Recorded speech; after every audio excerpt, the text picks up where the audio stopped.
Di bawah mobil yang seharusnya mengantarnya pergi, tangan Arini menemukan benda asing. Sebuah kotak kecil, hitam, berkedip samar. Suaminya bilang itu demi keamanan, tapi saat Arini membongkar lapisannya, ia sadar, itu bukan pelindung. Itu adalah mata-mata.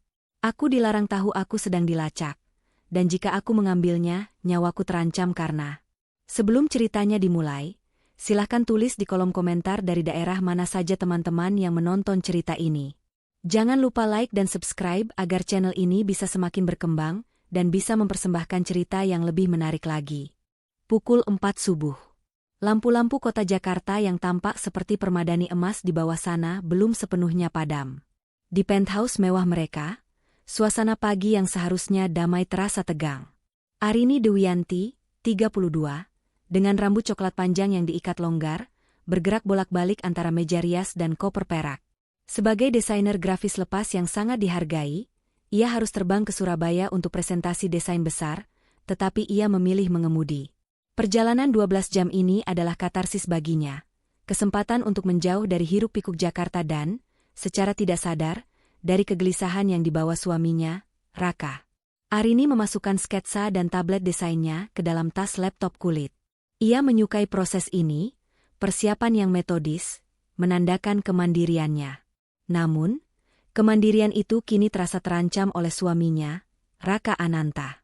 Raka, 35, seorang konsultan bisnis yang ramping dan selalu rapi, masuk ke kamar. Meskipun ia baru saja bangun, ketegangan di wajahnya sudah terlihat jelas. Ia mengenakan jubah mandi sutra, kontras dengan suasana dingin subuh. "Kamu sudah memasukkan semua barangmu?" tanya Raka, suaranya lebih seperti verifikasi keamanan daripada perhatian suami. Ia tidak menunggu jawaban, melainkan langsung menuju koper Arini, memeriksa isinya. "Raka, aku bukan anak kecil. Aku sudah bepergian ratusan kali. Semuanya sudah kusiapkan," jawab Arini, mencoba menahan rasa kesal. Raka tidak mendengarkan. Matanya memindai isi koper. Pakaian formal, charger cadangan. "Oke. Aku hanya merasa tidak tenang, Arini. Perjalanan ini terlalu panjang. Mengapa kamu tidak biarkan aku menyewa sopir pribadi dari agenku saja? Sopir yang sudah terverifikasi dan terlatih." "Sudah kubilang, Raka, aku butuh menyetir. Aku butuh ketenangan pikiran.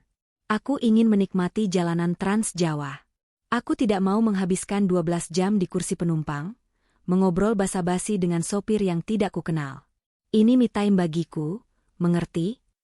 Arini berdiri, memegang kunci mobilnya erat-erat, seolah Raka akan merebutnya. Raka menoleh, sorot matanya yang coklat gelap menunjukkan konflik internal. Ia terlihat seperti sedang menahan pengakuan besar. "Bukan itu maksudku, Arini. Akhir-akhir ini, berita kecelakaan di tol sering sekali. Aku hanya tidak bisa menanggung jika terjadi sesuatu padamu di tengah jalan, dan aku tidak bisa berada di sana dalam sekejap mata." Ia berjalan ke arah Arini, memeluknya dengan erat, mencoba menyalurkan kekhawatiran yang berlebihan itu. "Aku akan baik-baik saja," kata Arini, membalas pelukannya dengan sedikit paksaan. Meskipun sentuhan Raka hangat, Arini merasakan ada jarak emosional yang aneh. Sejak Raka menutup kesepakatan bisnis rahasia 6 bulan lalu, suaminya menjadi semakin tertutup. Telepon larut malam dengan nada berbisik, perjalanan mendadak keluar kota tanpa penjelasan, dan kini, obsesi aneh terhadap keselamatannya. Raka melepaskan pelukan itu, pandangannya jatuh ke kunci mobil. "Baiklah. Aku tidak bisa memaksamu menyewa sopir. Tapi, aku harus melakukan pengecekan total pada mobilmu sebelum kamu pergi." "Pengecekan total? Raka, mobil ini baru keluar dari bengkel resmi 2 minggu lalu untuk servis 40.000 kilometer. Semuanya baru dan sempurna," protes Arini.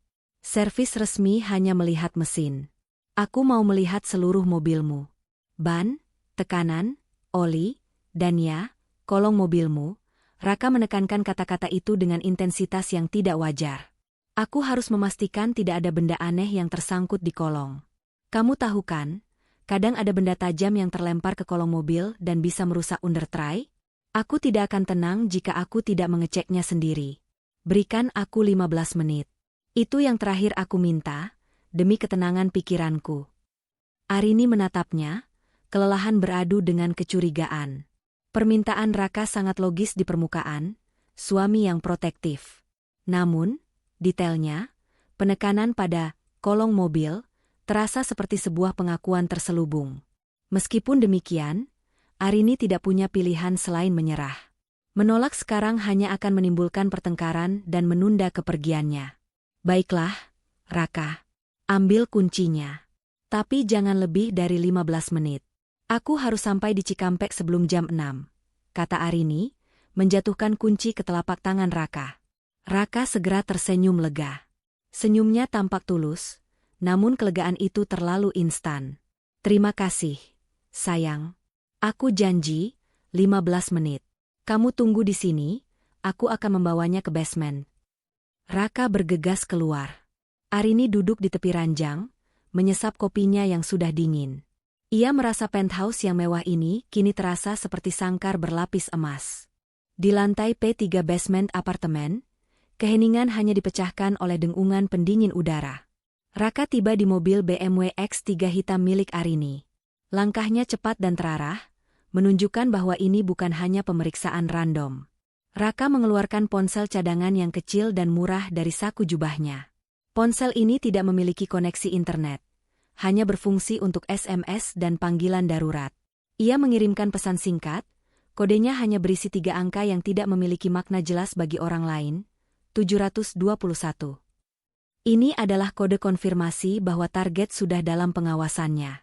Setelah ponsel disembunyikan kembali, Raka mengambil senter LED kecil dan toolkit mini dari kompartemen tersembunyi di bagasi mobilnya sendiri. Ia mulai bekerja. Pengecekan dimulai dari ban, yang ia gelembungkan dengan alasan logis. Namun, begitu ia berjongkok di samping roda depan kanan, fokusnya berubah sepenuhnya.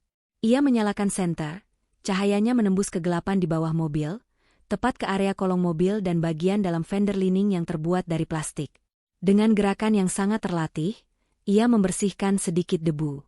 Ia melihat benda itu, sebuah kotak hitam kecil, disamarkan dengan lapisan waks tebal agar menyatu dengan warna sasis. Kotak itu dilekatkan menggunakan magnet industri yang kuat. Alat pelacak GPS Viper Trace Z Series. Alat canggih yang ia beli di pasar gelap di Singapura 2 minggu lalu, dan ia berikan kepada Baranugraha, mantan rekan bisnisnya, dengan janji, gunakan untuk melacaknya, jangan sentuh dia. Raka mengeluarkan kunci pas mini dan obeng tipis dari toolkitnya. Ia tidak bermaksud mencopotnya. Tujuannya adalah memastikan bahwa alat itu terpasang dengan sangat kuat. Bara sudah berjanji, alat ini akan dipasang oleh orangnya sebelum keberangkatan Arini. Raka hanya perlu mengkonfirmasi janji itu terpenuhi. Ia menekan kotak itu. Tidak bergerak. Ia menggunakan obeng untuk menekan bagian pinggir sasis di sekitar kotak, memastikan tidak ada getaran yang longgar. Sambil melakukannya, ia merasakan sedikit kelegaan yang dingin. Setidaknya bara memenuhi janjinya. Arini dalam pengawasan, tapi ia aman. Raka yakin, bara hanya ingin melihat rute perjalanan Arini, untuk memastikan Raka tidak melarikan diri bersama asetnya. Di tengah pengecekan yang tegang itu, ponsel utama Raka berdering. Arini. Raka segera menarik diri dari kolong mobil, sedikit terengah-engah. Halo, sayang? Ya, aku tahu. Maaf, katanya, berusaha mengatur napas. Ada sedikit masalah dengan kabel sensor ABS. Aku harus mengeceknya di bagian dalam kolong. Tapi tenang saja, sudah beres. Mobilmu sekarang lebih aman dari sebelumnya. Aku sudah mengunci semua bautnya. Aku naik sekarang. Ia bergegas mengembalikan peralatan ke tempatnya. Saat ia berjalan menuju lift, ia memikirkan kebohongan yang baru saja ia sampaikan. Rasa bersalah itu menusuk, tetapi didominasi oleh ketakutan yang lebih besar. Baranugraha. Raka tahu, pengkhianatan kecil ini adalah harga yang harus dibayar demi keselamatan Arini. Raka kembali ke kamar, wajahnya dipenuhi keringat seolah dia baru saja berlari maraton. Ia menyerahkan kunci mobil kepada Arini. Aku sudah yakin 100%. Tidak ada yang salah dengan mobilmu. Aman, katanya, mencium kening Arini dalam-dalam. Ciumannya panjang, penuh penyesalan tersembunyi dan rasa syukur. Terima kasih, Raka. Aku menghargai kekhawatiranmu. Arini tersenyum, senyum yang sedikit dipaksakan karena merasa aneh dengan intensitas Raka. Saat Arini keluar dari pintu, Raka menatap punggungnya, sebuah janji terucap dalam hati. Aku akan segera mengakhiri ini, Arini. Aku akan menyingkirkan Bara. Arini melaju dengan kecepatan stabil di tol Trans Jawa. Di luar, pemandangan berganti dari hutan beton Jakarta menjadi persawahan luas di Jawa Tengah. Raka telah meneleponnya setiap 2 jam, persis seperti yang ia janjikan. Di mana kamu sekarang? Sudah melewati Tegal? Tanya Raka di panggilan ketiga. Sebentar lagi, Raka. Aku baru saja isi bahan bakar di SPBU besar. Jangan khawatir, jawab Arini. Suaranya tenang. Kekhawatiran Raka, yang awalnya terasa menyentuh, kini terasa memberatkan. Arini mulai merasa seperti seorang tahanan yang melaporkan diri kepada sipirnya. Mengapa ia begitu gigih mengetahui posisi pastiku? Pukul 14, Arini berhenti di rest area KM 575 di Ngawi. Kelelahan fisik mulai mendera. Ia memutuskan untuk istirahat total, makan siang, dan salat. Setelah memarkir mobil, Arini keluar. Ia memijat tengkuknya yang kaku. Saat ia berjalan melewati fender depan kanan, matanya secara tidak sengaja tertuju ke bawah. Ia ingat permintaan aneh Raka subuh tadi, kolong mobilmu. Aku harus memastikan tidak ada benda aneh. Arini berjalan memutar, berpura-pura memeriksa apakah ada goresan baru di velgnya. Ia membungkuk sedikit, dan saat itulah ia melihatnya. Di kolong mobil, di balik fender lining yang telah Raka klaim ia bersihkan dan amankan, ada sedikit anomali. Biasanya, area itu akan dipenuhi debu tipis merata. Tetapi di sini, ada area kecil berbentuk persegi panjang yang tampak terlalu bersih. Seolah-olah seseorang telah membersihkan bagian itu dengan sangat cermat, lalu menempelkan sesuatu. Sebuah naluri dingin menyengat Arini. Ini bukan paranoia. Ini adalah fakta visual. Arini segera berdiri tegak, pura-pura menerima panggilan telepon yang mendesak, dan bergegas ke toko kelontong terdekat. Ia membeli senter kecil dan, dengan alasan yang masuk akal, beberapa lembar aluminium foil dan packing tape. Ia kembali ke mobilnya, mengambil botol air dan meminumnya dengan tenang di jok pengemudi.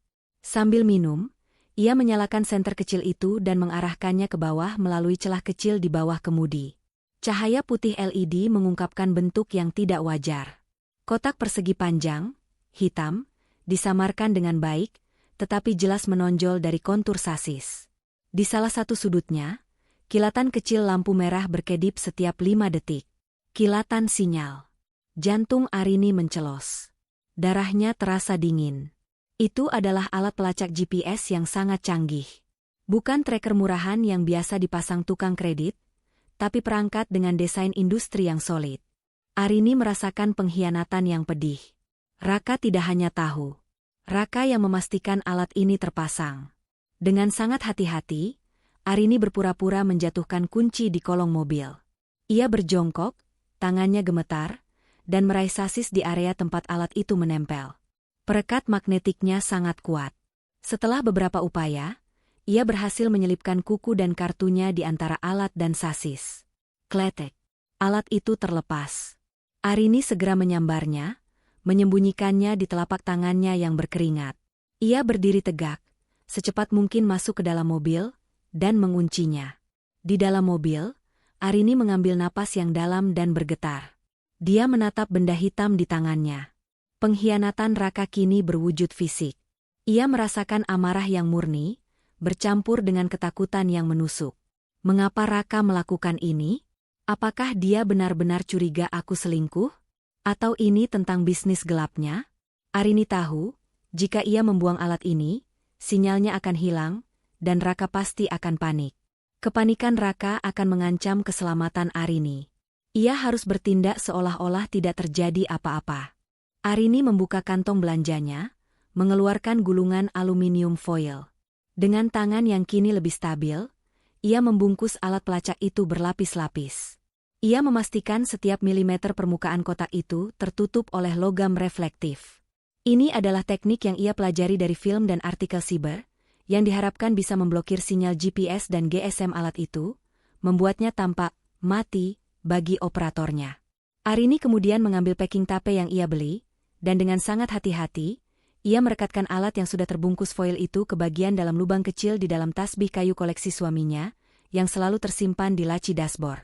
Tempat yang paling tidak mungkin dicari. Setelah memastikan alat itu aman, ia menyalakan mesin. Ia memutuskan untuk menelepon Raka segera, sebelum Raka menyadari sinyalnya terhenti. "Halo, sayang," sapa Arini, mencoba agar suaranya terdengar normal. "Aku baru selesai istirahat. Aku harus buru-buru. Mungkin aku tidak bisa meneleponmu lagi sampai aku check-in hotel." "Kenapa? Kenapa tidak bisa menelepon?" tanya Raka, suaranya terdengar sedikit tajam dan mendesak. "Sinyal di area ini buruk sekali, Raka. Aku hampir tidak bisa menerima panggilanmu sekarang. Aku akan mematikan ponselku sebentar agar baterai tetap awet. Setelah aku sampai Surabaya, aku akan segera menghubungimu, oke?" Arini berbohong dengan lancar. Raka terdiam sejenak. Arini bisa mendengar napas berat Raka. "Baiklah. Pastikan kamu sampai dengan selamat. Rest area mana kamu tadi?" Arini menyebutkan nama rest area dengan tenang. Raka mengulanginya, seolah mencatat di benaknya. "Baiklah. Hati-hati, Arini. Aku mencintaimu." "Aku juga mencintaimu," jawab Arini, dan segera menutup panggilan. Setelahnya, ia mematikan ponselnya, sesuai dengan alasan yang ia berikan kepada Raka. Ini juga mencegah Raka melacaknya melalui sinyal ponsel. Arini menyetir keluar dari rest area. Sekarang, ia mengemudi bukan hanya untuk mencapai Surabaya, tetapi untuk melarikan diri dari sebuah jebakan yang dirancang oleh suaminya sendiri. Perjalanan yang tersisa terasa seperti pengejaran. Ia harus menyusun rencana sebelum Raka menyadari bahwa pelacaknya sudah mati. Rasa pengkhianatan itu semakin dalam. Jika Raka begitu takut, hingga harus melacak Arini tanpa sepengetahuannya, apa yang sebenarnya Raka sembunyikan? Kecurigaan Arini kini sepenuhnya tertuju pada bisnis gelap Raka yang selalu dirahasiakan. Raka bukan hanya melacaknya, Raka sedang menggunakan Arini sebagai bidak. Arini memikirkan kembali semua detail yang Raka berikan, pengecekan kolong mobil, memastikan tidak ada benda aneh, baut yang kencang. Semua itu adalah kode. Raka tahu persis di mana pelacak itu. Tapi, mengapa ia harus repot-repot membelikannya dan memastikan pemasangannya jika ia mencintai Arini? Arini menyadari bahwa ada kemungkinan besar Raka tidak memasang pelacak itu sendirian. Raka mungkin hanya diminta, atau dipaksa, oleh pihak yang lebih berbahaya, untuk membiarkan pelacak itu terpasang. Dan pengecekan itu adalah cara Raka memastikan pihak itu puas, sambil secara diam-diam mencari tahu risiko apa yang mengintai Arini. Hipotesis ini sedikit meredakan amarah Arini, tetapi meningkatkan ketakutannya. Jika Raka bersekutu dengan pihak berbahaya, Arini kini menjadi target. Arini tiba di Surabaya dan check-in di hotel. Ia memilih kamar di lantai tinggi, dekat lift, dan segera menyalakan laptopnya. Setelah memastikan Raka tidak bisa melacaknya melalui ponsel, Arini mengaktifkan laptopnya dan segera mencari berita. Ia mencari informasi mengenai Raka Ananta dan Bara Nugraha. Arini ingat, beberapa tahun lalu, Raka pernah bercerita sekilas tentang konflik sengit dengan rekan bisnis lamanya bernama Bara Nugraha. Raka bilang itu hanya masalah sepele tentang saham proyek yang berakhir di pengadilan arbitrase. Raka menang. Namun, di Google, cerita itu jauh berbeda. Ada beberapa artikel lama dari majalah bisnis kecil yang menyebutkan perselisihan besar antara Raka Ananta dan Bara Nugraha terkait manajemen aset di sebuah konsorsium proyek perumahan di Jawa Barat. Artikel-artikel itu disensor dan disembunyikan dengan baik, tetapi Arini berhasil menemukan satu kalimat yang mencolok. Diduga ada penyelundupan dana dan penggelapan pajak yang melibatkan kedua pihak, namun Bara Nugraha dituding sebagai dalang utamanya. Arini menutup laptopnya. Ketakutannya terkonfirmasi. Pelacak ini bukan tentang cinta atau kecemburuan Raka. Ini tentang Bara Nugraha, aset, dan kejahatan. Raka adalah orang yang dicurigai sebagai kaki tangan atau korban Bara, dan Arini adalah kolateral. Arini berjalan ke kamar mandi, membuka tasbih kayu di laci dashboardnya, dan mengeluarkan alat pelacak itu. Ia memegang benda kecil itu, memikirkan nilainya sebagai bukti. Ia harus menghubungi polisi, tetapi bukan polisi di Jakarta, yang mungkin saja sudah disuap atau terintimidasi oleh jaringan Bara atau Raka. Ia harus menghubungi otoritas yang independen dan terpercaya. Kompol Satya Abimanyu, seorang kepala reskrim yang terkenal integritasnya, terlintas di pikirannya. Arini pernah mendengar namanya dari seorang klien yang bekerja di kejaksaan. Kompol Satya bertugas di Surabaya. Kebetulan yang sempurna. Arini segera membuat keputusan. Ia tidak akan menunggu Raka. Ia tidak akan memberinya kesempatan untuk berbohong lagi. Ia harus memverifikasi kepemilikan alat itu sebelum Bara atau Raka menyadari bahwa sinyalnya mati dan mereka mulai panik. Ia mengambil ponselnya, mengaktifkan mode pesawat, dan mengirim pesan kepada Raka, "Aku sudah sampai hotel. Sinyal masih buruk. Aku tidur sekarang. Sampai besok." Arini memasukkan alat pelacak itu ke dalam tas tangannya, memastikan itu terbungkus rapi. Besok pagi, sebelum bertemu klien, ia akan mengunjungi Polrestabes Surabaya. Ia harus melapor sebagai korban potensi penguntitan yang tidak diketahui pelakunya. Dengan demikian, Arini akan mendapatkan perlindungan dan Kompol Satya akan fokus mencari tahu siapa operator server pelacak itu, sebelum langsung menuduh Raka. Arini menatap keluar jendela, lampu-lampu kota Surabaya tampak indah. Tetapi di balik keindahan itu, ia merasakan bayangan Bara Nugraha dan kebohongan Raka Ananta mengintai. Keesokan paginya, Arini menghadiri presentasi klien. Dia tampil sempurna, percaya diri, profesional, dan cerdas. Tak satu pun kliennya bisa menduga bahwa di balik senyum itu, ia sedang merencanakan konfrontasi rahasia dengan suaminya sendiri. Setelah presentasi sukses yang diakhiri dengan tepuk tangan meriah, Arini kembali ke hotel, menyusun rencananya. Dilema utama yang ia hadapi adalah bagaimana memanfaatkan alat pelacak itu. Jika ia langsung menunjukkan kepada Raka, Raka akan panik, berbohong lagi, atau bahkan mencoba mengamankan pelacak itu dari tangan Arini. Jika ia langsung ke polisi di Jakarta, risikonya Raka akan lebih cepat tahu karena jaringannya lebih luas di sana. Arini memutuskan bahwa ia harus tetap berada di Surabaya untuk sementara waktu, setidaknya sampai ia mendapatkan hasil forensik awal dari polisi. Ia menghubungi Raka, dan Raka terdengar lega. "Syukurlah kamu telepon, Arini. Aku khawatir sekali sinyalmu hilang 2 hari ini. Aku bahkan sudah berpikir untuk menyusul ke Surabaya." "Jangan berlebihan, Raka. Aku hanya tidur nyenyak. Aku sudah selesai urusan klien. Aku akan mengemudi kembali ke Jakarta besok sore." Arini memberikan informasi yang salah secara strategis. Raka terdengar ragu. "Besok sore? Itu terlalu malam. Bagaimana kalau besok pagi saja? Aku tidak suka kamu menyetir di malam hari." "Tidak bisa. Ada makan malam perpisahan dengan klien. Lusa pagi aku akan berangkat," balas Arini tegas. Dengan menunda kepergiannya, ia memberi dirinya waktu 24 jam untuk bertemu polisi dan menunggu hasil awal. Setelah memutuskan untuk melibatkan Kompol Satya, Arini menyadari ia membutuhkan penasihat teknologi yang ia yakini sepenuhnya. Seseorang yang bisa mengklarifikasi apakah alat itu bisa dilacak balik tanpa bantuan polisi. Ia memikirkan Maya Kirana. Arini menelepon Maya Kirana, sahabat karibnya yang bekerja di konsultan keamanan siber terkemuka. Arini menggunakan aplikasi panggilan terenkripsi yang ia unduh khusus untuk keperluan darurat ini. "Maya, aku ada di Surabaya. Aku butuh bantuan. Ini sangat sensitif," kata Arini. Ia menceritakan seluruh kronologi penemuan alat pelacak itu. Maya, yang biasanya santai, terdengar tegang. "Demi Tuhan, Arini, Raka melakukan ini? Aku tidak percaya. Kenapa dia tidak bicara saja?" "Ini bukan soal bicara, Mei. Ini tentang bisnis gelap.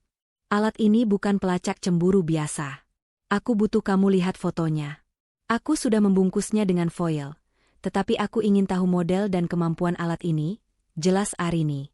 Arini mengirimkan foto resolusi tinggi dari alat pelacak itu sebelum ia membungkusnya. Maya terdiam selama hampir 5 menit, memeriksa detail teknisnya. Ini lebih buruk dari yang kukira," kata Maya akhirnya, suaranya sangat rendah. "Ini memang Viper Trace Z Series. Ini adalah perangkat yang sering dijual kepada agensi intelijen atau kartel besar. Alat ini memiliki fitur self-destruct jika dibuka paksa, dan yang terpenting, ia terhubung ke server offshore yang mengenkripsi lokasi secara real-time. Apa artinya itu? Tanya Arini. Artinya, orang yang mengoperasikan alat ini bukan amatir. Servernya pasti terdaftar atas nama fiktif atau perusahaan cangkang. Melacaknya akan sangat sulit. Tapi, kalau kamu membawanya ke polisi, mereka punya alat yang bisa memaksa Vipertrace untuk membocorkan alamat server tujuan sinyalnya. Itu kuncinya, RI. Alamat IP server. Maya menekankan pentingnya kerahasiaan. Arini, jangan beritahu polisi di mana kamu mendapatkannya. Katakan saja kamu menemukan alat itu di mobil saat berhenti. Jangan sebut Raka Ananta. Biarkan mereka melacak alamat IP servernya dulu. Jika alamat itu mengarah ke Baranugraha, atau siapapun selain Raka, itu akan menjadi bukti kuat bahwa Raka adalah korban yang terpaksa bersekutu, bukan dalang utama. Tapi, jika itu mengarah ke Raka, barulah kamu punya bukti konkret untuk konfrontasi. Arini merasa sedikit lega. Ia tidak sepenuhnya sendiri. Saran Maya logis dan memberikan perlindungan. Terima kasih, Maya. Kau menyelamatkanku. Aku akan ke Polrestabes sekarang. Hati-hati, RI. Aku akan siaga. Ponselmu harus tetap mati saat kamu di luar. Komunikasi hanya melalui aplikasi ini, pesan Maya. Arini mengenakan pakaian paling netral, meminimalkan riasan, dan memakai kacamata hitam besar. Ia memasukkan alat pelacak yang terbungkus rapi itu ke dalam tas tangan. Ia menuju Polrestabes Surabaya. Di sana, setelah melalui prosedur keamanan yang ketat, Arini meminta bertemu langsung dengan Kepala Unit Reserse Kriminal. Ia akhirnya dipertemukan dengan Komisaris Satya Abimanyu. Kompol Satya, seorang pria parubaya yang tenang dan berwibawa, memancarkan aura kejujuran yang menenangkan. Ia meminta Arini duduk dan menceritakan kisahnya. Arini menceritakan sebuah narasi yang setengah benar. Komisaris, saya dalam perjalanan bisnis dari Jakarta. Beberapa bulan lalu, saya memutus kontrak dengan klien lama yang obsesif dan memiliki jaringan yang luas. Saya curiga dia mencoba menguntit saya. Kemarin, saat saya istirahat di rest area, saya menemukan alat ini terpasang di kolong mobil saya. Arini menyerahkan bungkusan aluminium foil itu. Saya membungkusnya agar sinyalnya mati. Saya panik. Saya tidak berani melapor di Jakarta karena saya takut orang yang menguntit saya itu tahu. Kompol Satya mengambil alat itu dengan sarung tangan. Ia memindai alat itu dengan matanya. Perangkat yang mahal. Model yang sangat spesifik. Anda benar, ini bukan pekerjaan amatir. Tindakan Anda membungkusnya adalah sangat cerdas, Bu Arini. Suami saya, Raka Ananta, bekerja di bidang konsultan bisnis. Dia sering berurusan dengan orang-orang yang bermasalah.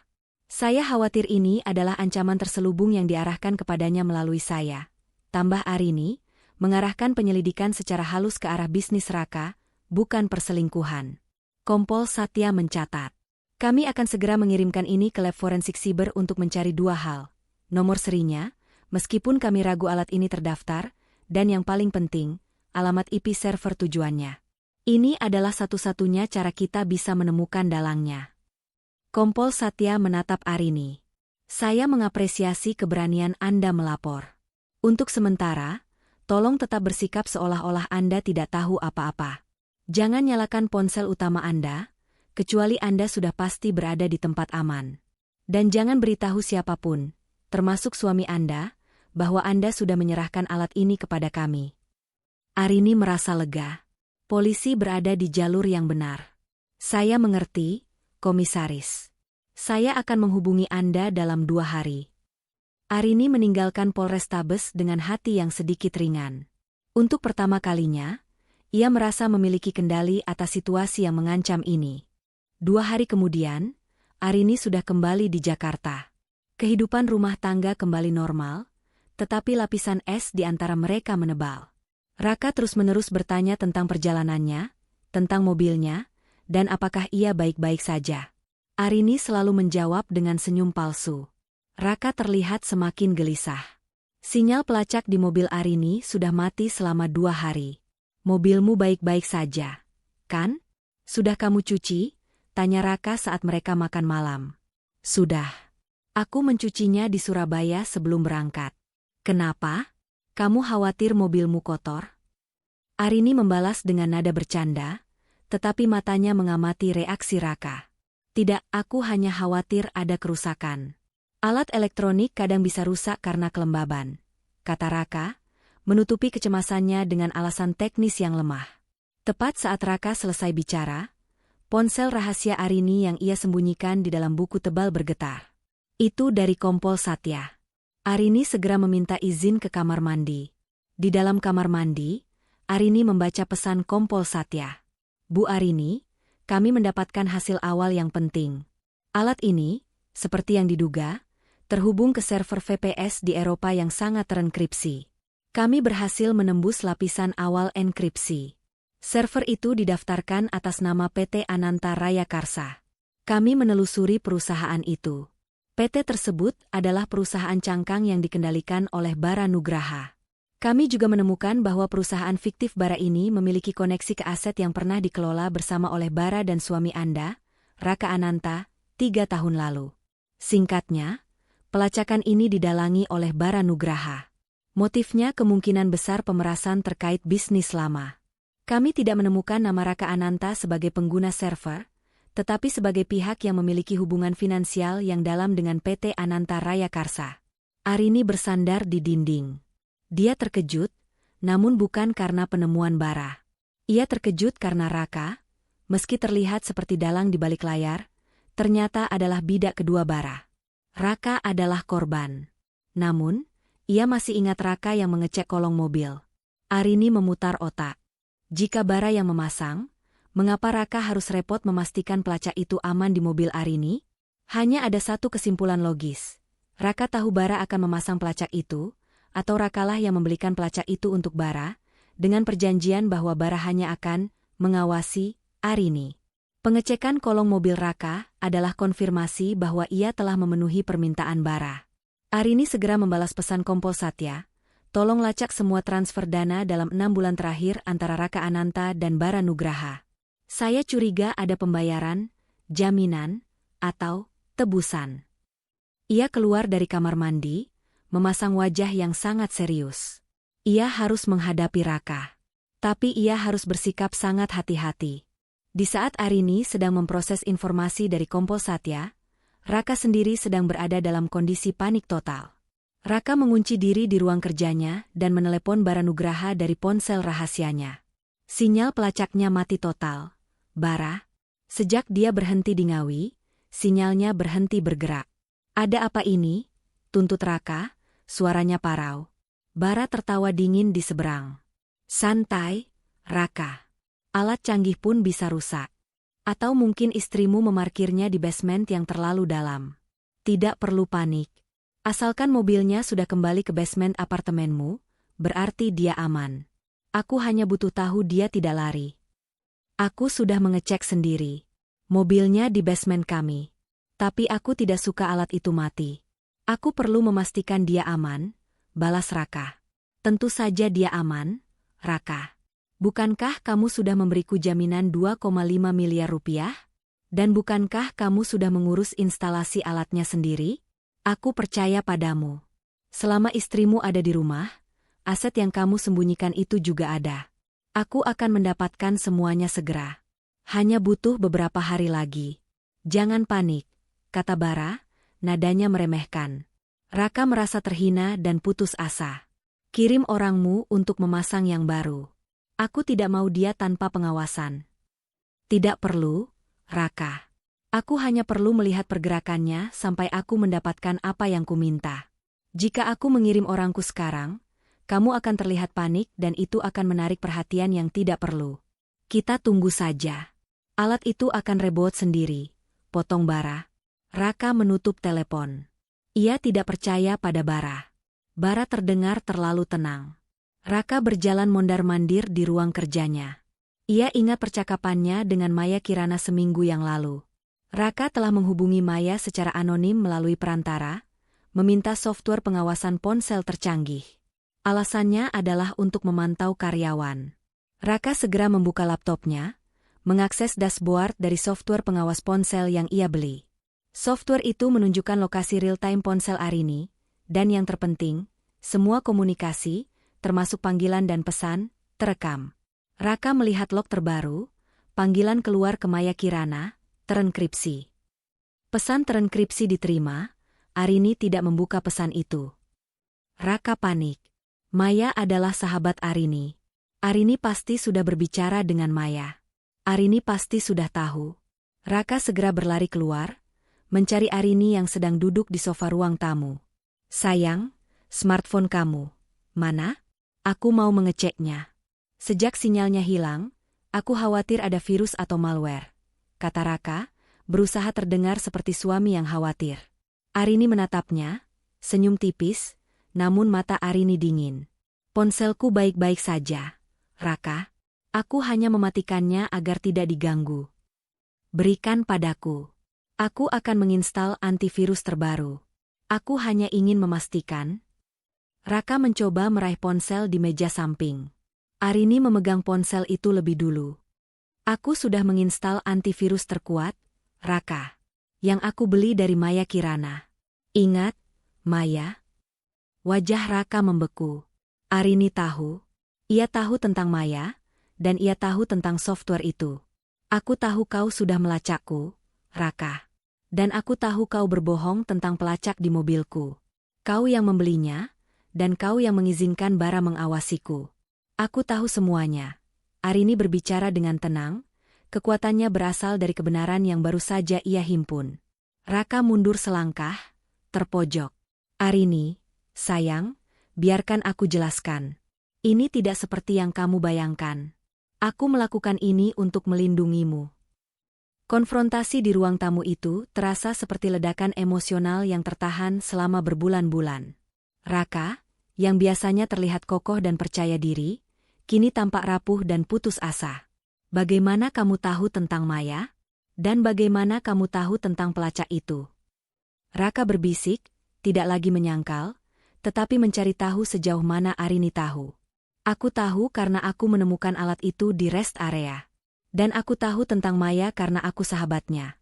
Jawab Arini, mempertahankan ketenangannya. Aku sudah menghubungi polisi, Raka. Mereka sudah melacak pelacak itu ke server Bara Nugraha. Sekarang, jelaskan kepadaku mengapa kamu begitu rela bekerja sama dengan Bara, sampai-sampai mempertaruhkan keselamatanku sebagai jaminan. Raka ambruk di sofa. Dia tahu permainannya sudah berakhir. Aku terpaksa, Arini. Aku terpaksa melakukannya untuk menyelamatkan kita berdua, dan untuk menyelamatkan karierku. Raka mulai menceritakan keseluruhan kisahnya. 3 tahun lalu, konsorsiumnya dengan Bara terlibat dalam penyelundupan barang antik langka bernilai miliaran. Saat bisnis itu bubar karena Bara semakin serakah, Raka mengambil langkah ekstrim. Dia mencuri database digital yang berisi semua bukti transaksi ilegal mereka. Database itu adalah senjata Raka untuk melindungi diri dari Bara, karena jika data itu bocor, Bara akan dipenjara seumur hidup. Bara tahu aku menyembunyikannya. Dia mengincarnya, dan dia yakin aku menyembunyikannya di tempat yang paling kusayang. Di antara file kerjamu, Raka mengakui, suaranya penuh rasa malu. Dia mengancam. Dia bilang jika aku tidak memberinya jaminan bahwa aku tidak akan melarikan diri, dia akan mengancam keselamatanmu. Dia menuntut transfer uang dan pelacak. Arini merasa mual. Raka telah menjadikan file desainnya sendiri sebagai tempat penyimpanan barang curian. Aku membelikan pelacak itu dan memberikannya kepada Bara. Aku yang memastikan alat itu terpasang dengan aman. Aku mengeceknya saat subuh. Aku ingin meyakinkan Bara bahwa aku memenuhi tuntutannya, sehingga dia hanya akan mengawasimu, tidak melukaimu. Raka menghela napas. Aku membeli software dari Maya, bukan untuk memata-mataimu karena cemburu, tapi untuk memastikan aku punya pelacak cadangan yang aku kontrol penuh. Jika Bara mencoba mencopot yang pertama, aku tetap tahu di mana kamu, dan aku bisa menjagamu. Air mata Arini menetes. Ia menatap suaminya, tidak lagi melihat suami yang sempurna, tetapi melihat pria yang salah langkah, putus asa, dan membuat keputusan yang sangat bodoh. Tiba-tiba, ponsel rahasia Arini berdering.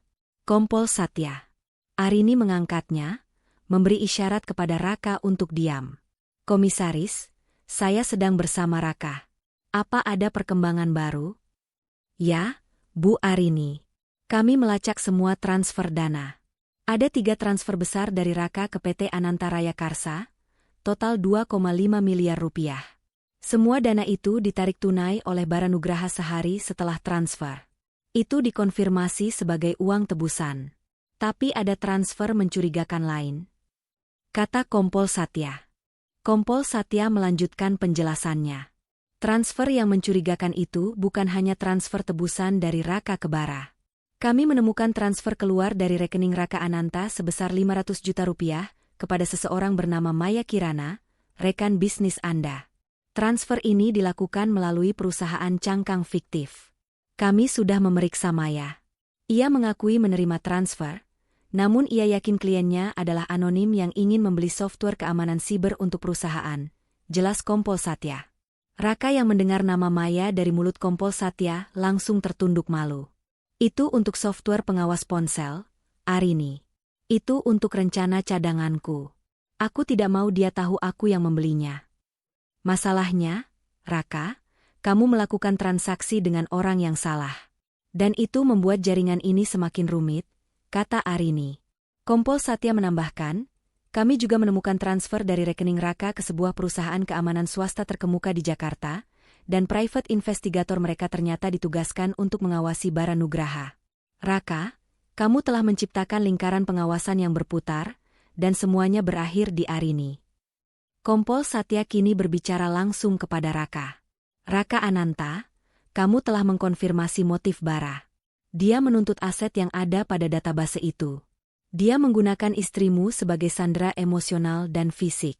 Kami percaya dia tidak hanya puas dengan pelacakan, dia akan segera bertindak lebih jauh untuk menculik Arini. Raka tersentak. Tidak. Dia berjanji hanya akan mengawasinya. Aku memberinya uang tebusan dan alat itu. Uang tebusan dan alat itu hanya membuat Bara percaya bahwa dia memiliki kendali, Raka. Dia adalah penjahat yang kejam. Dia tahu kamu menyembunyikan database itu di dekat Arini. Dia tahu begitu dia mengambil Arini, kamu akan menyerahkan segalanya, tegas Kompol Satya. Arini mematikan dirinya. Raka benar-benar tidak tahu bahaya sesungguhnya yang mengintai. Ia merasa kasihan pada Raka, tetapi ia juga marah pada kebodohan suaminya.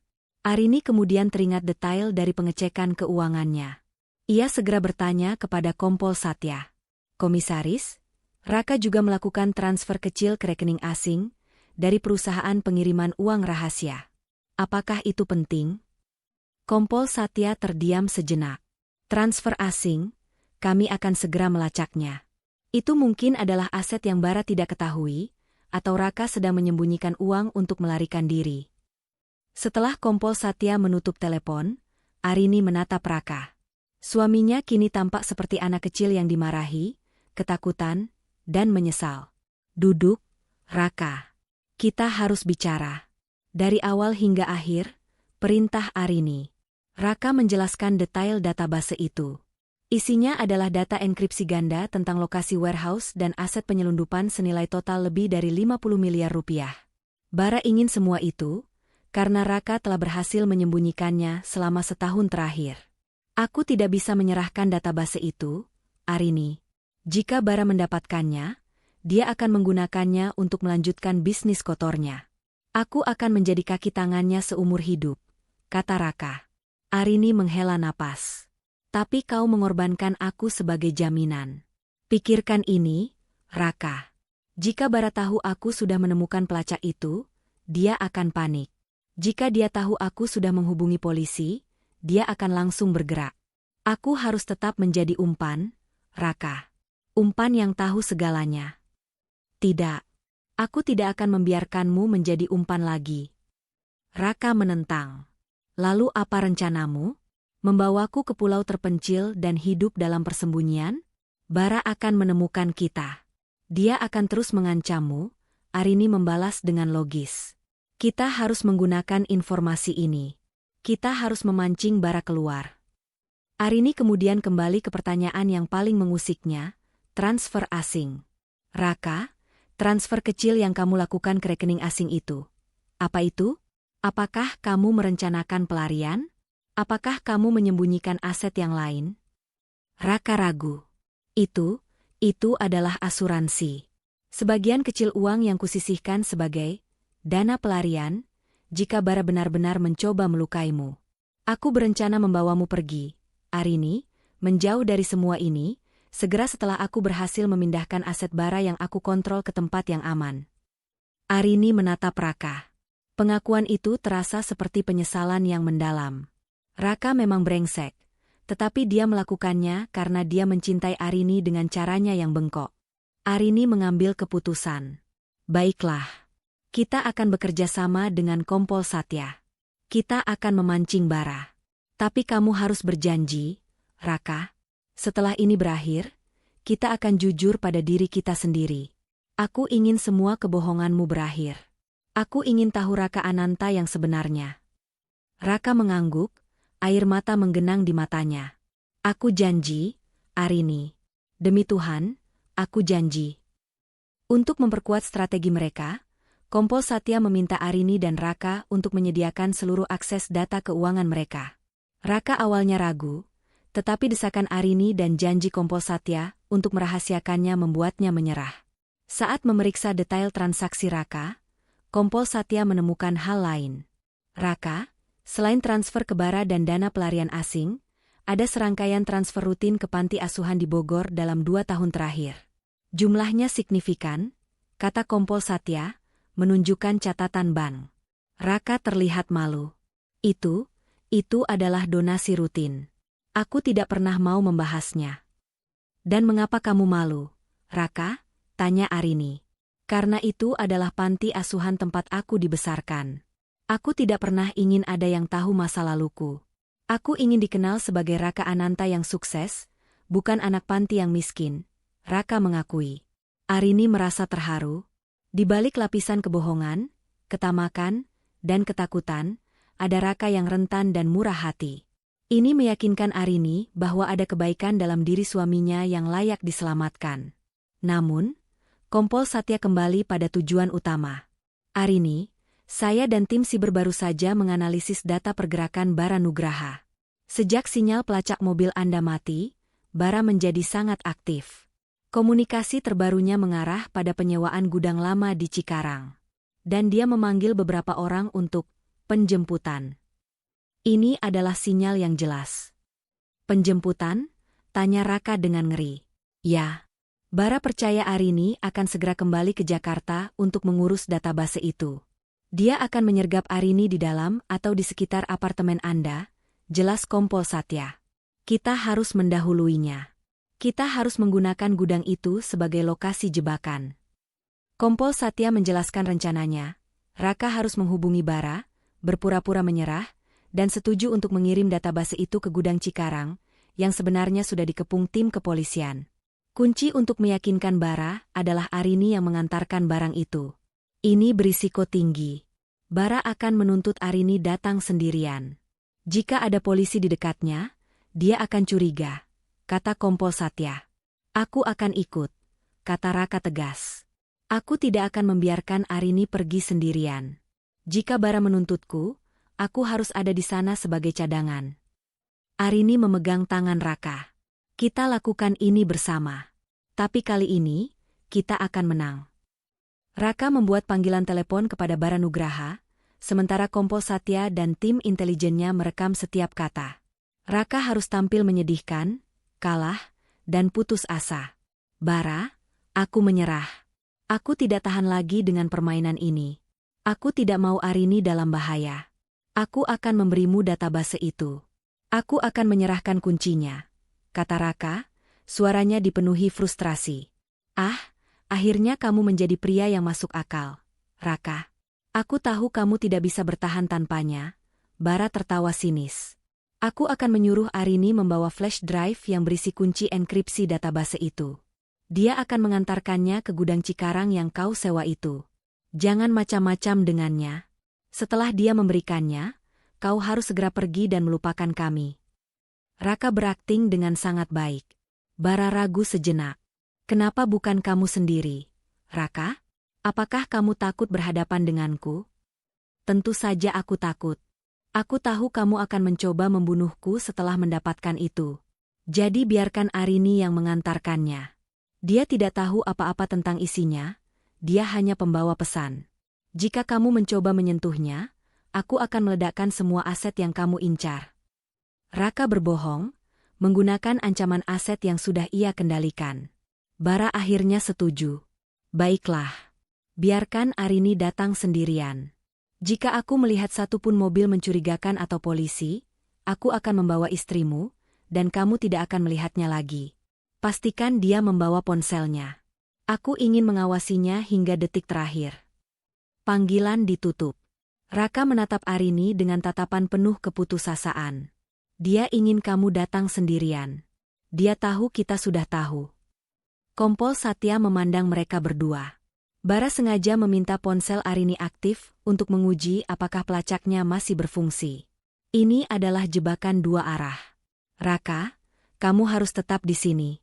Kami akan mengirimkan personel penyamar yang akan mengikuti Arini. Arini menggeleng.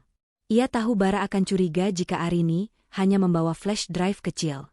Dia harus membawa sesuatu yang besar, sesuatu yang tampak berharga. Aku akan membawa koper laptop. Flash drive itu kumasukkan ke dalam case laptop. Raka menolak untuk tinggal. Aku tidak akan tinggal di sini. Jika Bara menuntut kehadiranku, aku harus ada di dekat situ. Aku akan mengemudi mobil lain, diikuti tim kalian. Jika Bara mencoba menyentuh Arini, aku harus segera bertindak. Kompol Satya menghela napas. Dia tahu Raka tidak bisa dibujuk. Baiklah, Raka. Tapi kamu akan membawa pelacak GPS yang kami kontrol. Kamu tidak boleh keluar dari mobilmu sampai ada perintah dari kami. Arini dan Raka saling pandang. Mereka akan memasuki tahap paling berbahaya dari permainan ini.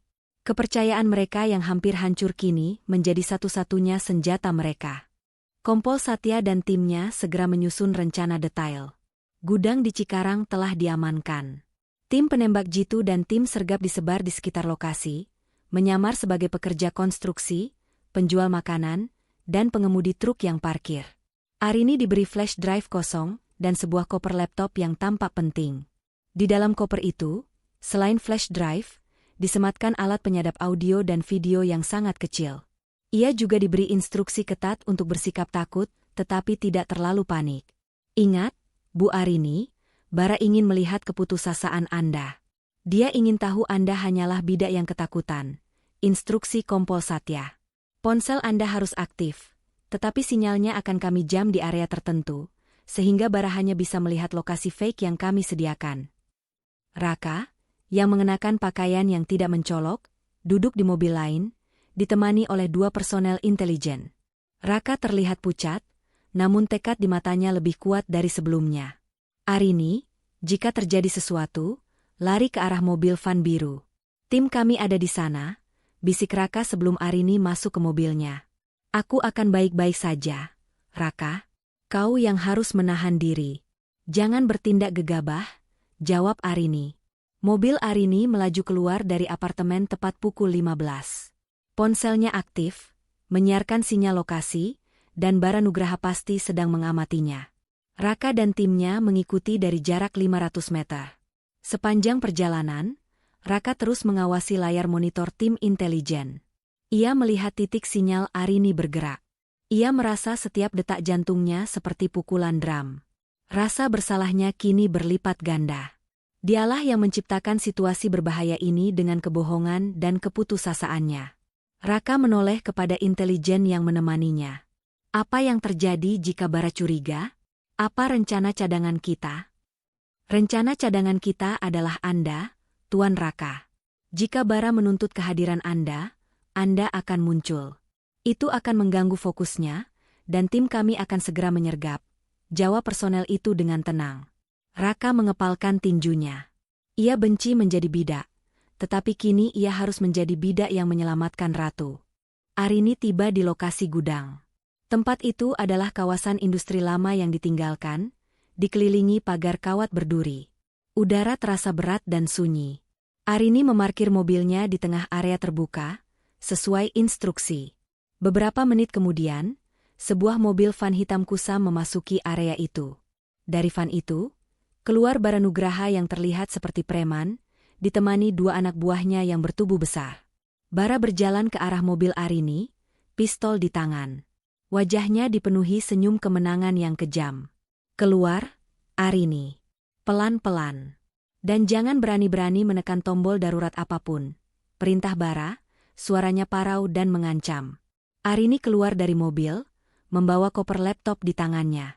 Ia mencoba terlihat takut, matanya menghindari Bara. "Di mana Raka? Aku mau dia yang menyerahkan kuncinya," tuntut Bara. "Raka terlalu takut padamu, Bara." Dia bilang, "Ini yang terakhir. Ambil ini, dan tinggalkan kami," kata Arini, suaranya sedikit bergetar, sesuai peran. Ia meletakkan koper itu di tanah. Bara menendang koper itu. "Aku tahu Raka licik. Dia pasti sudah memindahkan database ini sebelum kamu datang. Ini jebakan." Tiba-tiba, salah satu anak buah Bara berteriak, "Bos, sinyal di mobil wanita ini tadi mati, sekarang bergerak lagi. Ini bukan pelacak yang kita pasang."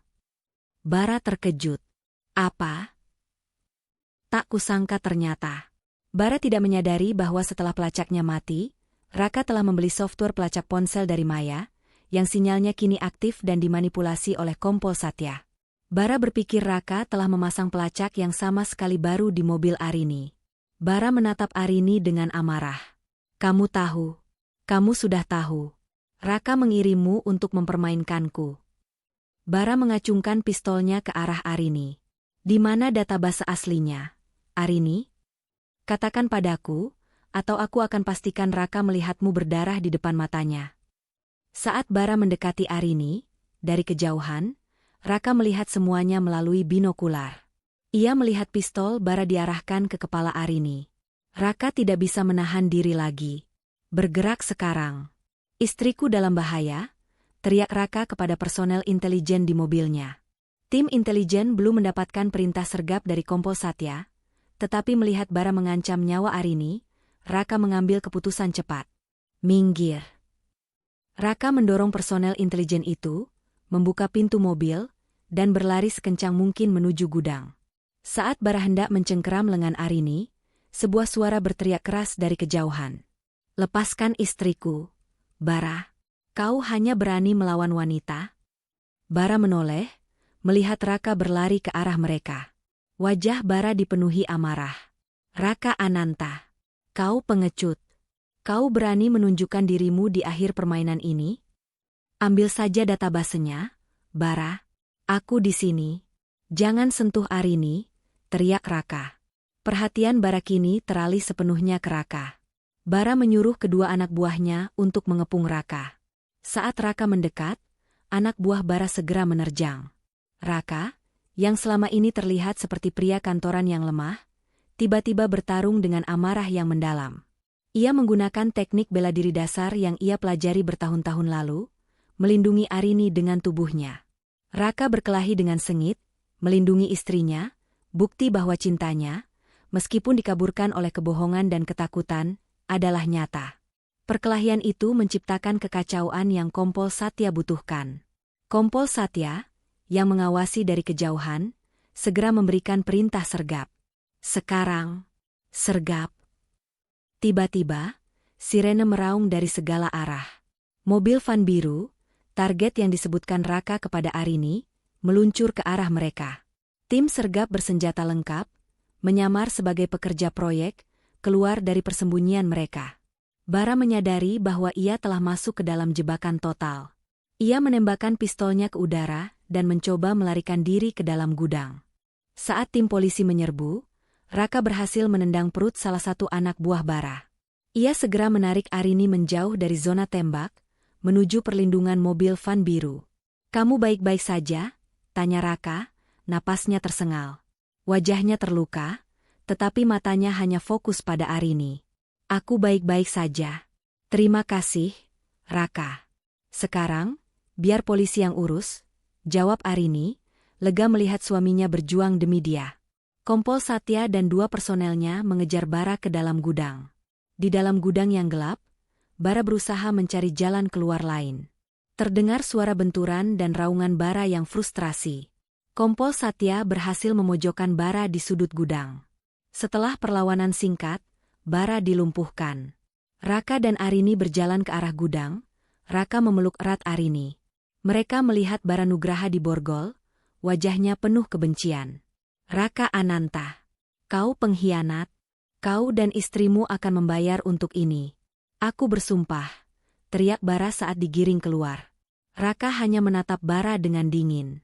Tidak ada lagi ancaman, Bara. Permainanmu sudah berakhir. Kamu melukai orang yang salah.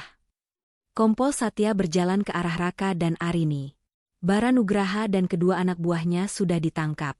Kami akan menuntutnya dengan pasal percobaan penculikan dan pemerasan. Peran Anda berdua sangat penting. Terima kasih, Bu Arini, atas keberanian Anda. Raka menundukkan kepala. Terima kasih, Komisaris. Anda menyelamatkan istri saya. Saya siap menghadapi konsekuensi atas kejahatan saya di masa lalu, selama Arini aman. Arini memegang tangan Raka. Di tengah kekacauan, ia melihat suaminya yang telah jujur sepenuhnya, siap menanggung beban kesalahannya. Inilah awal yang sesungguhnya. 1 bulan berlalu.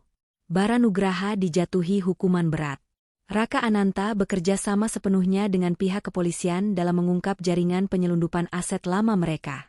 Raka mengajukan diri untuk menyerahkan diri dan semua aset ilegalnya, sebagai bentuk penyesalan yang tulus. Kompol Satya Abimanyu, dengan bantuan kesaksian Arini dan pengorbanan Raka dalam penyergapan, membantu Raka untuk mendapatkan keringanan hukuman. Raka hanya dikenakan hukuman percobaan yang diawasi, dengan kewajiban melakukan pekerjaan sosial dan membayar denda yang besar. Karir Raka sebagai konsultan memang tamat, tetapi ia mendapatkan kembali kebebasannya dan, yang paling penting, istrinya. Di suatu sore yang damai di sebuah kafe pinggir kota, Arini dan Raka duduk bersama. Mereka telah menjual penthouse mereka dan pindah ke kota yang lebih tenang. Aku sudah mendaftar sebagai relawan di panti asuhan, kata Raka, tersenyum kecil. Aku ingin melakukan sesuatu yang benar, Arini. Aku ingin menebusnya. Arini tersenyum, senyum yang tulus. Aku senang mendengarnya, Raka. Aku sudah memaafkanmu, Raka. Semua ketakutanmu, kebohonganmu, dan caramu mencoba melindungiku dengan bodoh. Aku mengerti, kau hanya takut kehilangan dirimu dan diriku. Aku tidak akan pernah berbohong lagi. Jika ada masalah, sekecil apapun, aku akan memberitahumu. Kita hadapi bersama, janji Raka, menggenggam tangan Arini. Arini mengangguk. Itu yang kuinginkan. Kejujuran mutlak. Arini kini menyadari, penemuan alat pelacak di bawah mobilnya adalah anugerah tersembunyi. Alat itu tidak hanya mengungkap bisnis gelap dan niat jahat Bara Nugraha, tetapi juga mengungkap lapis-lapis kebohongan Raka yang, pada dasarnya, adalah upaya perlindungan yang salah. Ternyata, di balik pengecekan yang mencurigakan itu, ada seorang suami yang berjuang sendirian melawan mantan rekan bisnisnya, dan Arini telah menyelamatkan Raka dari kehancuran moral dan fisik. Mereka memutuskan untuk memulai bisnis baru bersama, memanfaatkan keterampilan desain grafis Arini dan kecerdasan bisnis Raka. Kali ini, sebuah bisnis yang jujur, tanpa rahasia, dan tanpa ketakutan. Mereka berdua berjalan keluar dari kafe, bersiap menghadapi kehidupan baru. Tidak ada lagi pelacak, tidak ada lagi kebohongan. Hanya ada Arini dan Raka, tim yang akhirnya menemukan kedamaian dan kejujuran sejati.